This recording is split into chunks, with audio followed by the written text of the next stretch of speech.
O agro é a grande potência do Brasil. A produção agropecuária cresceu de tal forma que em breve o país será o maior fornecedor de alimentos. Produzindo cada vez mais, o preço dos alimentos também reduziu para o consumidor final.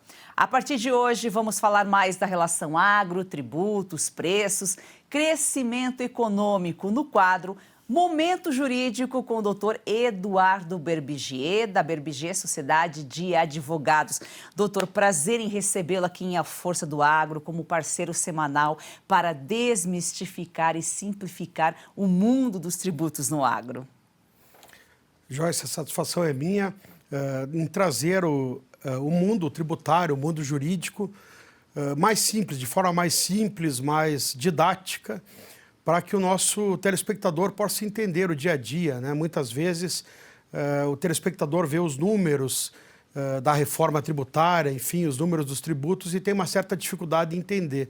E o que nós vamos trazer aqui é o dia a dia, para que o nosso produtor rural, o telespectador, enfim, possa entender o impacto da carga tributária, o impacto do dia a dia, que os impostos, que as medidas do governo têm no dia a dia de cada um. Realmente um mundo tão complexo dos tributos, né? E o brasileiro precisa entender o que acontece no país. Reforma tributária está avançando, previsão de leitura do relatório, né, doutor, no Senado na quarta-feira agora, dia 4, e votação no dia 11. Um tema preocupante. Preocupante, Joyce, eu não consigo entender a pressa do governo. Nós ficamos falando de reforma tributária há 20 anos e agora o governo acelerou de uma forma inexplicável. Votou na Câmara dos Deputados em dias, o relatório chegou na Câmara dos Deputados com 144 páginas, 2 horas antes da votação, quer dizer, acho que só quem leu foram os relatores, né? Porque os outros deputados não conseguiriam ler em tão pouco tempo. Agora, o Senado se comprometeu, o Rodrigo Pacheco se comprometeu com o presidente, com o executivo, a votar ainda esse ano.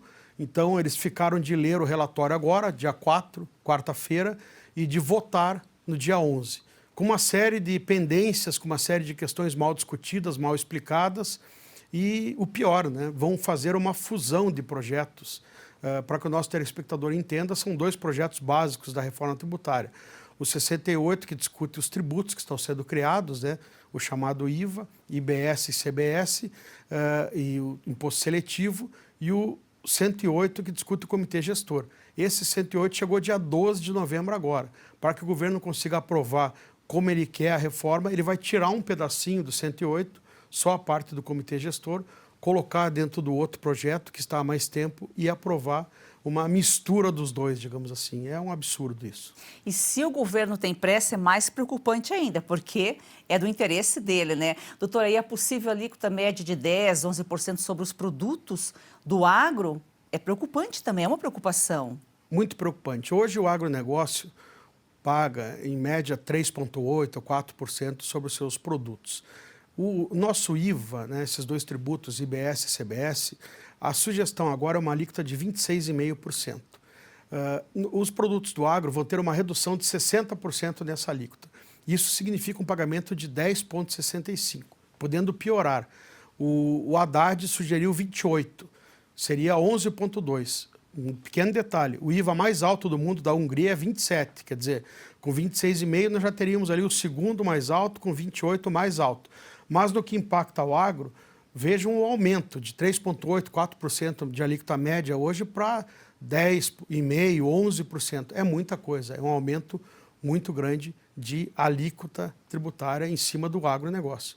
Doutor, e quando a gente fala em alíquota, se vai aumentar o imposto para o agro, vai influenciar no preço para o consumidor, com certeza. Exato. O que nós temos que entender, o que o nosso telespectador é bom que entenda, é que o agro produz alimentos. Então, cada aumento de carga tributária no agro acaba refletindo na gôndola do supermercado.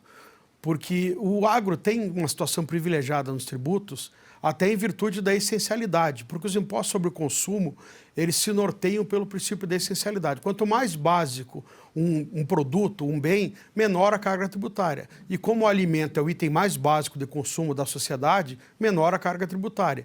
Então não tem sentido, muitas vezes, a população defender aumento de carga tributária para o agronegócio, porque é a população que vai pagar na gôndola do supermercado mais caro pelo arroz, pelo feijão, enfim, por vários itens que o agronegócio produz. Então, o impacto no agro é o impacto diretamente no consumidor final. E a reforma tributária, ela vai influenciar para todo brasileiro de uma forma geral? E falando também ainda sobre impostos, imposto de renda, se o brasileiro que está mais habituado, né, com esse assunto, também está em pauta, e o que pode mudar aí? Inclusive, hoje teve uma sugestão de alteração.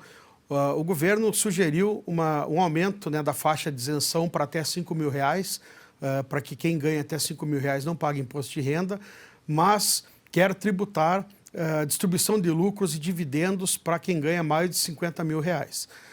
Ok, se o governo quer fazer esta, digamos assim, esta política de tributação para os maiores rendimentos, é um direito de tributação, de política de tributação do governo federal.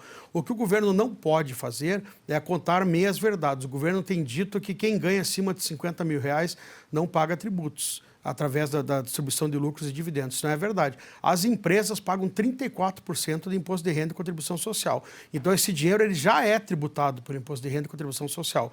O que o governo vai fazer é colocar mais uma tributação sobre os diretores que vão tirar essa distribuição de lucro. Então, a empresa já paga, os diretores pagarão novamente. O que mudou hoje?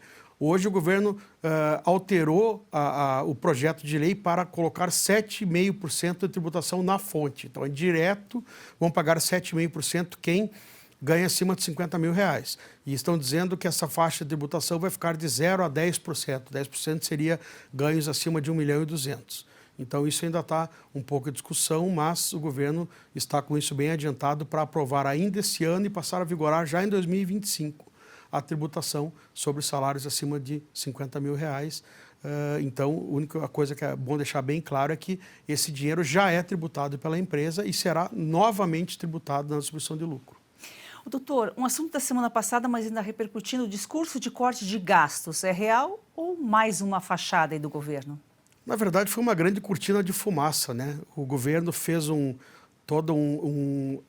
parafernália para anunciar 327 bilhões de gasto corte até 2030, que nós nem sabemos, né, se esse governo vai estar até 2030, e 70 bilhões nos 2 primeiros anos, né?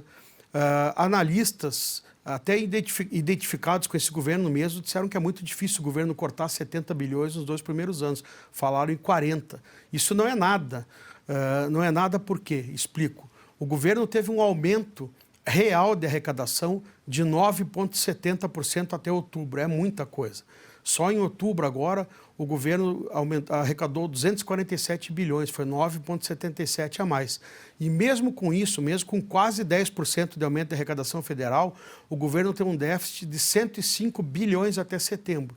Então, quer dizer, cortar 40 em 2 anos não é nada. Lembrando que temos aí uma série de penduricalhos. O Judiciário, o STJ e o Tribunal Superior do Trabalho acabaram de se autoconceder, digamos assim, os quinquênios, que são aumentos de 5% a cada 5 anos trabalhados. E lembrando que o Judiciário, o CNJ, concedeu há poucos dias férias, né, o direito a férias de a cada 3 dias trabalhados, uma licença compensatória, que na prática são férias de 120 dias por ano. Se os juízes não quiserem tirar as férias, eles recebem em dinheiro. Quer dizer, só nesses 2 penduricalhos são bilhões, né? Então, quer dizer, com todos esses gastos, o governo vai anular, digamos assim, esta sua intenção de cortar 40 bilhões. Tanto que o dólar chegou a 6, sexta-feira, hoje está passando de 6, e se prevê uma Selic de 14% aí nos próximos meses. O mercado reagiu muito mal ao anunciado corte de gastos, porque foi muito abaixo do que era esperado. Você pode saber mais sobre esse assunto, é só você ler aqui o QR Code na tela, no artigo do Dr. Eduardo, publicado no site da revista Oeste. Doutor, muito obrigada pelas informações, uma excelente semana, um prazer tê-lo como parceiro. Até segunda-feira. Eu que agradeço, até segunda.